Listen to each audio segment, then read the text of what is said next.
Histori Yunani kuno. Zaman Yunani kuno dipandang sebagai zaman keemasan filsafat, karena pada masa ini orang-orang memiliki kebebasan untuk mengungkapkan ide-ide atau pendapatnya.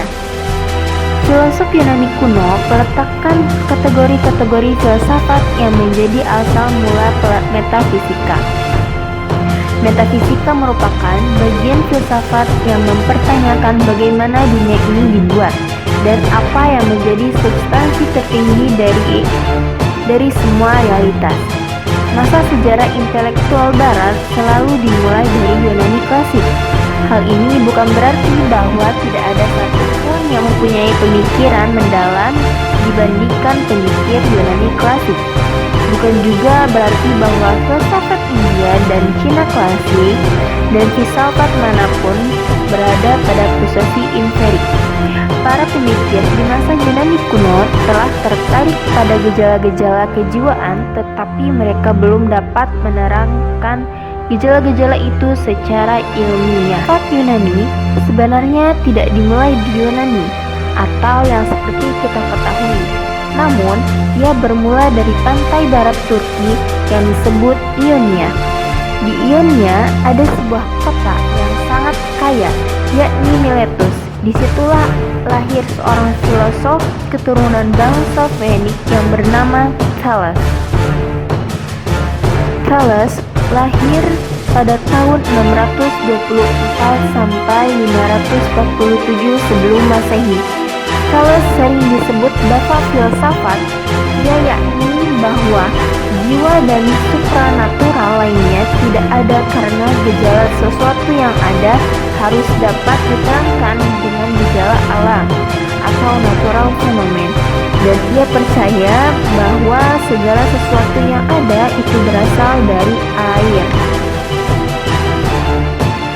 Anaximander, dia mengatakan bahwa segala sesuatu berasal dari sesuatu yang tidak tentu. Anaximenes, dia mengatakan segala sesuatu berasal dari udara. Empedokles, dia mengatakan bahwa ada 4 elemen dasar dari alam semesta ini, yaitu bumi atau tanah, udara, api, dan air. Hippocrates, tokoh yang dikenal sebagai bapak ilmu kedokteran. Ini berdasarkan pandangan pada teori, namun lebih mengembangkannya ke dalam wujud eksistensi manusia dalam hal temperamen. Di dalam hal itulah, Hippocrates mengatakan bahwa manusia dapat dibagi-bagi dalam 4 golongan berdasarkan temperamennya. Yang pertama, sanguineus, yang kedua melankolik, yang ketiga kolerik, yang keempat phlegmatik. Democritus, ia mempunyai pandangan bahwa seluruh realitas yang ada di dunia ini terdiri dari partikel-partikel yang tidak dapat dibagi-bagi lagi, yang kelak oleh Einstein akan diberi nama atom. Socrates, pandangan Socrates yang terpenting adalah bahwa dalam setiap diri manusia terdapat jawaban mengenai berbagai persoalan dalam dunia nyata. Plato, dia adalah seorang penganut dualisme yang sebenar-benarnya.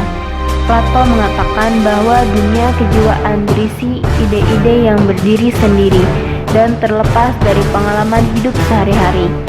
Jiwa yang berisi ide-ide ini oleh Plato diberi nama psike.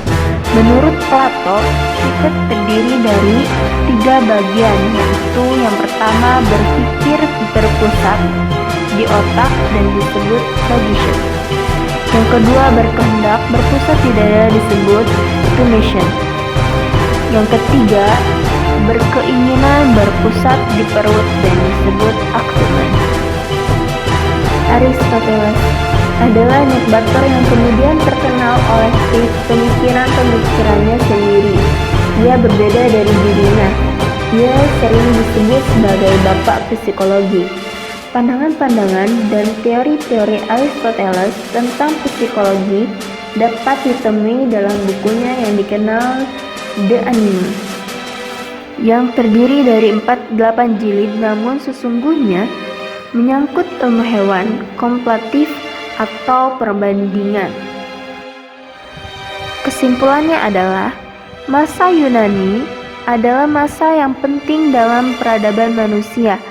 Pada puncak periode klasik ini, perkembangan filsafat menunjukkan kepesatan, yaitu ditandai dengan semakin besarnya minat terhadap filsafat atau psikologi.